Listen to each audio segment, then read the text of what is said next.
तो स्टूडेंट्स इस video lecture में 3 क्वेश्चन सॉल्व करूँगा, 1, 2 और 3। पहला क्वेश्चन में कहता है, मतलब तीनों क्वेश्चन में सॉल्यूशन पूछ रहा है, ठीक है। पहला क्वेश्चन देखिए, यहाँ पे बीटा लगा हुआ है, इसका स्टूडेंट सॉल्यूशन करना है। तो आपको एक फार्मूला नोट कर लेना है, बीटा एम एन बराबर होता है गामा में चेंज हो जाएगा, तो m into n by gamma m plus n, ठीक है स्टूडेंट्स। ये एक फार्मूला है कि जब बीटा एम एन बराबर beta m beta n by gamma में है गामा एम प्लस एन। तो स्टूडेंट क्या बता रहे थे फार्मूला में, एक फ़ोन आ गए थे। तो स्टूडेंट क्या बताए थे फार्मूला में कि बीटा फंक्शन एम एन का होता है gamma m gamma n by m plus n का गामा फंक्शन, ठीक है। एक फार्मूला है। तो ये देखो m का वैल्यू है, ये किसका वैल्यू है, n का वैल्यू है। तो इसका तो वैल्यू तो ही पूछ रहा था, तो बीटा में जब तक रहता है तो इसका सॉल्यूशन डायरेक्ट करना थोड़ा इम्पॉसिबल होता है। तो स्टूडेंट इसी फार्मूला का यूज करके हम इसको इसमें पुट कर देते हैं। ये बन जाएगा gamma function 9/2 into gamma function 7/2 by gamma function 9/2 plus 7/2। तो अभी तक लिख लीजिए 9/2 7/2 डिवाइड, जब इसको ऐड करोगे तो 9 7 16 16/2, तो गामा फंक्शन 8। अब इसका स्टूडेंट सॉल्यूशन कीजिए। इस 9/2 से 1 घटाओ तो क्या हो जाएगा 7/2 मल्टीप्लाई 5/2 इंटू 3/2। ये कहाँ से आ रहा है, 9/2 से 1 माइनस कर रहा हूँ तो 7/2, फिर 7/2 से 1 माइनस करेंगे तो 5/2, फिर उससे 1 माइनस करेंगे तो 3/2, फिर 1 माइनस करेंगे तो 1/2। जहाँ 1/2 आएगा रुक जाएंगे तो 1/2 और उसी का गामा फंक्शन लिखना होता है, ठीक है। अब लिखिए 7/2, 7/2 में से 1 माइनस करो तो क्या हो जाएगा 5/2, फिर इसमें से 1 माइनस करो तो 3/2, फिर इसमें से 1 माइनस करो तो 1/2। जहाँ 1/2 आए रुक जाओ और उसी को लिखने के बाद 1/2 लिखना भी है बाहर में और उसका गामा फंक्शन भी लिखना है। डिवाइड, यहाँ पे देखो गामा फंक्शन 8 है, नेचुरल नंबर है, तो इसका आसान होता है निकालना। क्या करते हैं 8 में से 1 माइनस कर देंगे, 1 कम कर देंगे तो 7 होगा, नीचे 7 का फैक्टोरियल। अब इसको सॉल्व कर लीजिए स्टूडेंट्स। इसको जब सॉल्व करोगे तो क्या बनेगा 7 × 5 = 35, ऐसे 5 × 15 = 105, ऊपर में 105, उसके बाद 2 दूना 4 दूना 8 दूना 16 16, और गामा फंक्शन 1/2। इसको तो आपको पता ही होगा, इतना बराबर क्या होता है √π। क्या लिखेंगे √π मल्टीप्लाई, इसका लिखो 5 × 15 बटे में कितना 2 दूना 4 दूनी 8, यहीं तक। फिर देखो 1/√2 का गामा फंक्शन क्या होता है रूट में π, नीचे मल्टीप्लाई करिए 7 का फैक्टोरियल, मतलब क्या 7 × 6 × 5 × 4 × 3 × 2 × 1 तक मल्टीप्लाई करो पूरा।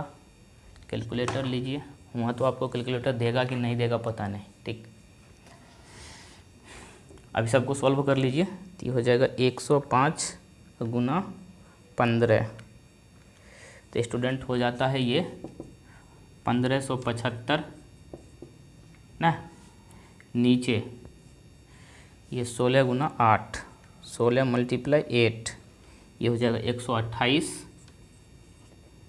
इंटू √π ख़त्म हो जाएगा रूट, बचेगा ऊपर में पाए। नीचे देखिए 7 से लेके 6 तक गुना 1 तक गुना करना है, 7 × 6 × 5 × 4 × 3 × 2 × 1, तो 2 3 4 5 6 7, ठीक। ये हुआ 50 40, ये गुना हो गया 50 40। अब इसको सॉल्व करिए स्टूडेंट्स। इसको डिवाइड कर दूंगा 1575 डिवाइड 128, फिर डिवाइड 50 40, वाह, हम मल्टीप्लाई पाई कर दो, पाई लाएंगे कहाँ से,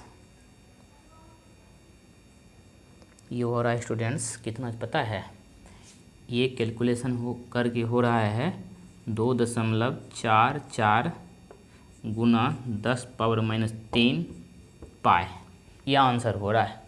ठीक है, तो आपको ऑप्शन में अगर ये दिया है तो ठीक है, नहीं तो ऑप्शन में दिया रहेगा स्टूडेंट्स दशमलव के 3 अंकों तक, इसको 3 अंकों तक अंदर ले जाओ, क्योंकि यहाँ पे देख रहे हो ना माइनस है, तो ये हो जाएगा आपका 0.000, सॉरी क्या कि यहाँ इसको हम इतना से डिवाइड करूँगा तो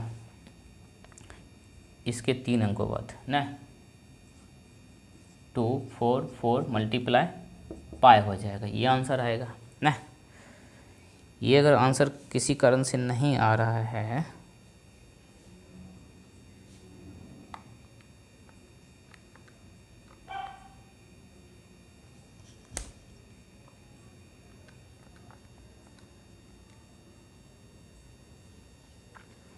ये स्टूडेंट किसी कारण से ये आंसर नहीं आ रहा है, ऐसा को हटाओ, तो पाई का वैल्यू पुट किया होगा। ठीक है, पाई का वैल्यू कितना होता है उतना पुट करके इसको गुना कर दो, तब आपका आंसर आ जाएगा। ठीक है, तो ऐसे इसका हम आंसर कैलकुलेट किया है स्टूडेंट्स, तो इसका आंसर आया है, बता रहा हूँ आपको, इसका आंसर आया है मेरे पास 0.00766, ये आंसर आया है। ठीक है, तो आप देख लीजिएगा, या तो ये ऑप्शन में होगा या तो ये ऑप्शन में, ज़्यादा करके ये लग रहा है, क्योंकि पाई का वैल्यू या तो गिवन होगा क्वेश्चन में ही, या तो फिर देखो याद करके रखना है पाई का वैल्यू, छोटी छोटी बातें ये तो याद रखना ही पड़ेगा स्टूडेंट्स, नोट कर लीजिए।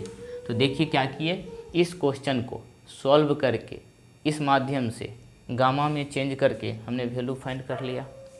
एक और भी तरीका है स्टूडेंट इसको फाइंड करने का, लेकिन वो थोड़ा लेंदी प्रोसेस है, उस लेंदी प्रोसेस से क्या बनाओगे, छोड़ दो। एक तरीका है स्टूडेंट्स इसको सॉल्व करने के लिए, इतना बराबर क्या लिखेंगे, 0 से π/2 साइन पे power 2m-1 theta into cos पे power 2n-1 theta into D theta, ये फार्मूला होता है 1/2 करके, ऐसे करके। ठीक है, अब देखो 1/2 इंटीग्रेशन 0 से π/2, और यहाँ पे देखो साइन 2 और m का वैल्यू क्या है 9/2, तो 9/2 पुट कर दो -1 थीटा कॉस 2n-1, तो n के जगह क्या है 7/2 -1 थीटा इंटू डी थीटा, ये हो जाता है 1/2, 0 से π/2, 2 कैंसिल, 9 से 1 जाएगा 8, यानी साइन 8 थीटा इंटू 2 और 2 कैंसिल, 7 में से 1 जाएगा 6, यानी cos power 6 theta into D theta. मतलब ये बीटा 9/2 कॉमा 7/2 बराबर इतना आया।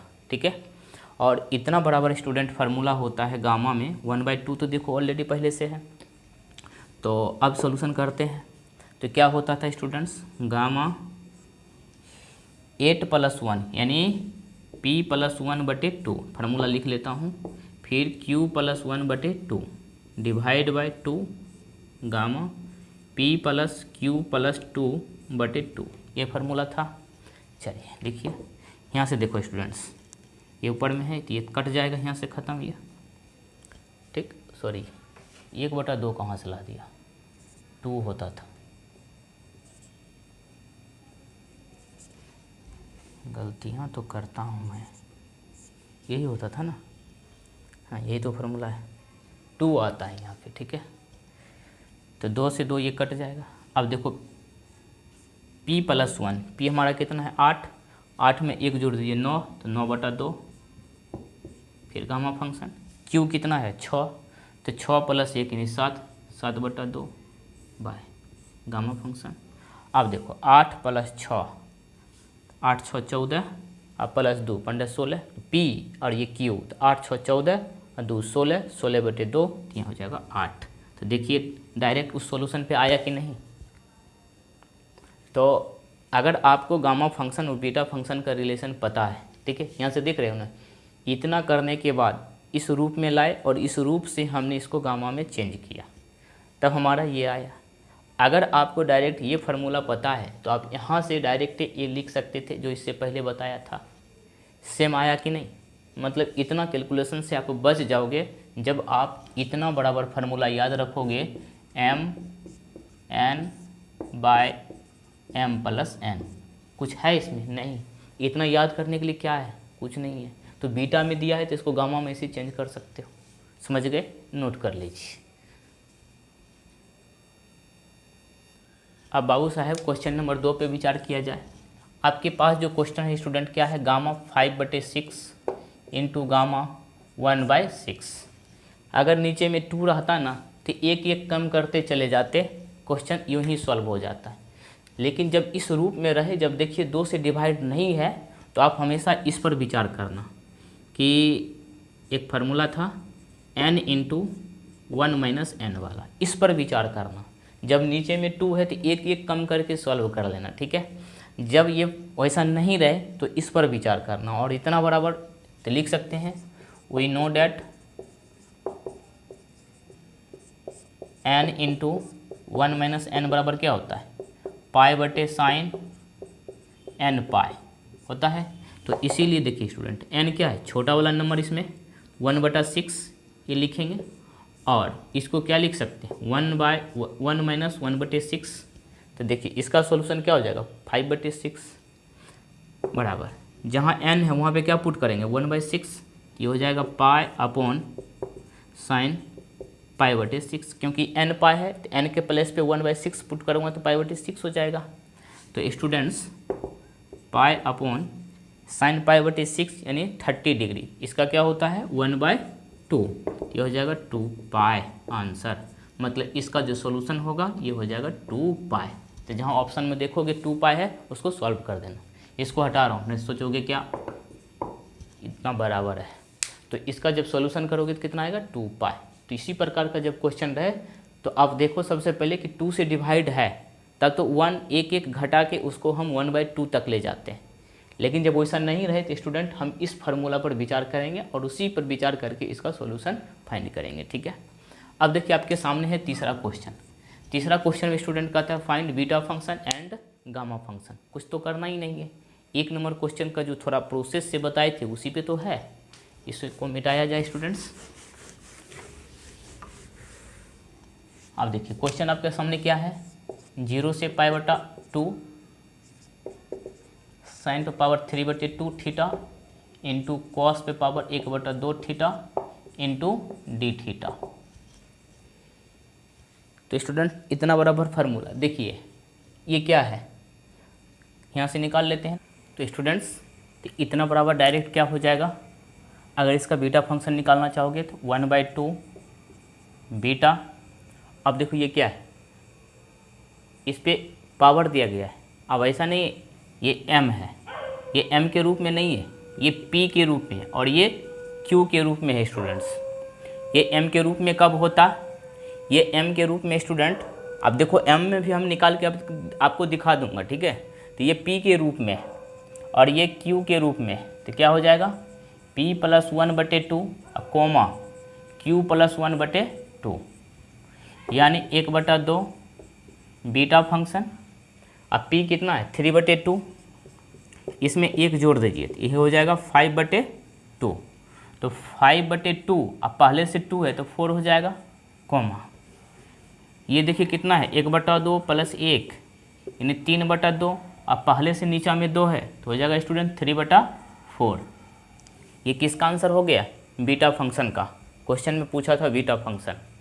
अब निकालते हैं स्टूडेंट गामा फंक्शन एंड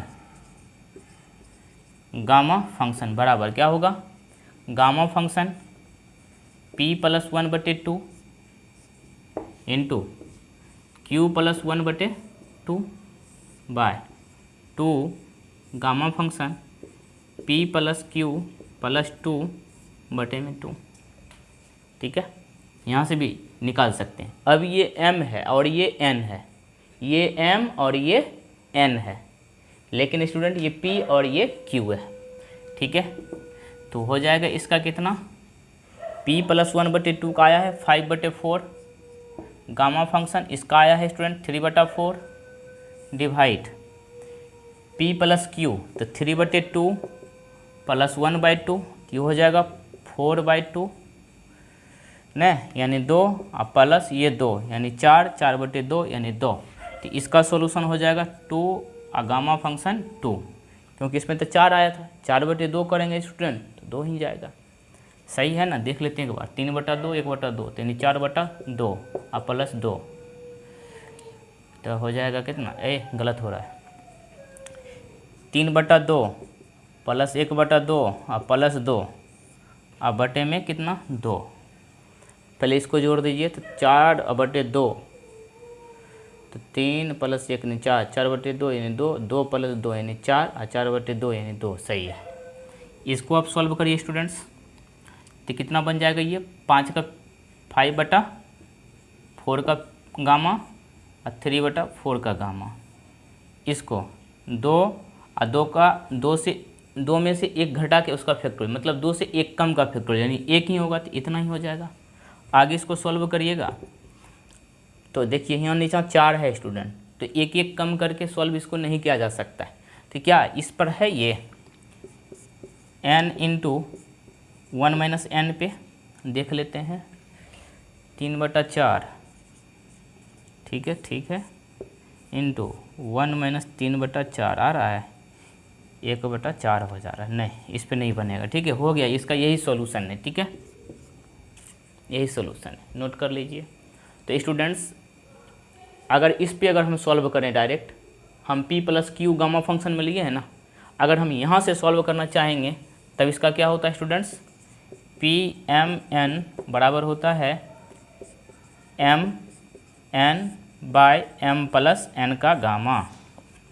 अगर इसको 1/2 कर दें तो यहाँ भी 1/2 हो जाएगा, क्योंकि देखिए क्वेश्चन में ही है, तो नीचे आ जाएगा 2। ठीक है, तो ये हो जाएगा आपको 5/4, ये हो जाएगा 3/4/2 गामा फंक्शन m + n, तो m कितना 5/4 + 3/4, तो 5 3 8, 8/4, 4 से भागा देंगे यानी 2। देखिए सेम है ये और ये, इसमें कोई अंतर है, और 2 का गामा हो जाएगा 1, यानी 5/4 × 3/4 बटे में 2 आंसर। तो आप चाहो तो यहाँ से भी डायरेक्ट बना सकते हो, या फिर इसका फार्मूला है साइन से, इससे भी बना सकते हो। कुछ स्टूडेंट बोल सकता है कि सर कि कभी कभी इसको आप m और n लेते हैं, कभी नहीं लिया मैंने। जब इस रूप में रहे तो इसको p और q ही लेते हैं। कब इसको m के रूप में लिया था, m के रूप में निकालना पड़ता था, फाइंड करना पड़ता था। कैसे फाइंड करते थे स्टूडेंट, वो भी देख लीजिए, लास्ट वीडियो लेक्चर है। इसके बाद हम लोग लिमिट पढ़ेंगे। आप कहोगे सर लिमिट कितना बार पढ़ना पड़ेगा, लिमिट तो हम लोग पढ़े थे डिफरेंशियल कैलकुलस में, तो इंटीग्रल कैलकुलस में भी है। ये ऐसा लिमिट है वही डायरेक्ट क्वेश्चन एग्जाम आएगा, डाटा सहित गारंटी देता हूँ। 5 से 6 क्वेश्चन है, 5 से 6 क्वेश्चन लिमिट के बना के चले जाओ, एक क्वेश्चन 100% रहेगा। इतना अगर वीडियो आप देख के चले जाते हैं कॉन्सेप्ट के साथ, तो 100% कहते हैं इंटीग्रल कैलकुलस में आप 8 से 9 क्वेश्चन बना के आओगे। लिमिट बचा हुआ है, गामा फंक्शन से स्टूडेंट्स 2 गो, बीटा फंक्शन से 2 गो, उसके बाद डबल और ट्रिपल इंटीग्रेशन से 2 गो, उसके बाद स्टूडेंट लिमिट से 2, कितना हुआ 8 क्वेश्चन, और 2-3 क्वेश्चन और कहीं से न कहीं रहेगा। ठीक है, तो इस तरह से देखिए स्टूडेंट इंटीग्रल कैलकुलेशन से 10 से 12 क्वेश्चन पूछता है, और निश्चित आप 8 बना लोगे। डिफरेंशियल क्वेश्चन से भी स्टूडेंट 10 से 12 रहते हैं, वहाँ भी आप 8 बना लोगे, सिलेक्शन तो हो गया। वेक्टर कैलकुलस से स्टूडेंट 8 से 10 रहता है, यहाँ से भी आप लगभग 7 बना लोगे। डिफरेंशियल इक्वेशन से स्टूडेंट्स लगभग 5 से 7 क्वेश्चन रहता है, यहाँ से भी आपका 4 क्वेश्चन बनेगा। फोरियर सीरीज से अगर नहीं बनाते हैं तो ख़त्म करिए। फिर उसके बाद क्या बचा, ये तो इंटीग्रल, ये डिफरेंशियल, ये वेक्टर, और ये डिफरेंशियल इक्वेशन और मैट्रिक्स। मैट्रिक्स से स्टूडेंट लगभग आपको 5 से 7 क्वेश्चन यहाँ भी रहेगा, यहाँ से भी स्टूडेंट आप 4 क्वेश्चन बना लोगे। टोटल देखिए कितना हो रहा है, अगर 8 नहीं तो यहाँ पर हम 6 लेके चलते हैं, इसका भी 6, इसका भी 6, और बाकी सब रहने दीजिए। 6 3 18, 19 20 21 22 23 24 25 26 क्वेश्चन आपका मिनिमम हो रहा है, और मैक्सिमम अगर आप बनाओगे तो 8 8 8 4 4, ठीक है, 8 या 24 25 26 27 28 29 32 क्वेश्चन टॉप कर जाओगे। ठीक है, सोच समझ के टॉप करना, नहीं तो फिर पता चलता है टॉपर का क्या होता है। तो इस तरह से आपका सॉल्यूशन कर सकते हो, लेकिन हाँ इसके लिए आपको सारा वीडियो देखना पड़ेगा। तो स्टूडेंट एक चीज़ और कहना चाहूँगा आपको कि यूट्यूब का जो स्टूडेंट लिंक है, यूट्यूब से स्टूडेंट आप देखना होगा आपको वेक्टर कैलकुलस, उसके बाद डिफरेंशियल कैलकुलस, उसके बाद इंटीग्रल कैलकुलस, ठीक है, ये देखना है यूट्यूब के लिंक से। और उसके बाद क्वेश्चन बैंक का सॉल्यूशन दे रहा हूँ, ठीक है, ये भी आपको देखना है किससे, यूट्यूब के लिंक से। और एप्लीकेशन जो है स्टूडेंट्स, एप्लीकेशन में आपको देखना है मैट्रिक्स, उसके बाद स्टूडेंट डबल इंटीग्रेशन। इंटीग्रेशन में जब क्लिक करोगे तो उसमें 60-70 वीडियो है, लेकिन 60-70 वीडियो नहीं देखना है। इंटीग्रेशन में जब क्लिक करोगे तो देखना डबल इंटीग्रेशन लिखा होगा, तो डबल इंटीग्रेशन में क्लिक करोगे तो उसमें डबल और ट्रिपल दोनों है। तो ये एप्लीकेशन हो गया। उसके बाद स्टूडेंट डिफरेंशियल इक्वेशन, उसी में 17 वीडियो है। उसके बाद मैक्सिमम मिनिमम, इसमें शायद एक वीडियो है। नॉर्मल एंड टेंजेंट, इसमें भी शायद एक वीडियो है। और रेडियस ऑफ कर्वेचर, इसमें भी शायद 2 वीडियो है। इतना आपको देखना है एप्लीकेशन से। मैट्रिक्स में स्टूडेंट 15 वीडियो है, आप लोग देख लिए होंगे। डबल इंटीग्रेशन में लगभग वीडियो है 15 को। डबल इंटीग्रेशन में 2 ही शायद वीडियो है, उसमें 4-5 क्वेश्चन होगा। डिफरेंशियल इक्वेशन का 17 वीडियो है। मैक्सिमम मिनिमम का 1 वीडियो, नॉर्मल टेंजेंट का 1 वीडियो, रेडियस एंड कर्वेचर का स्टूडेंट 2 वीडियो।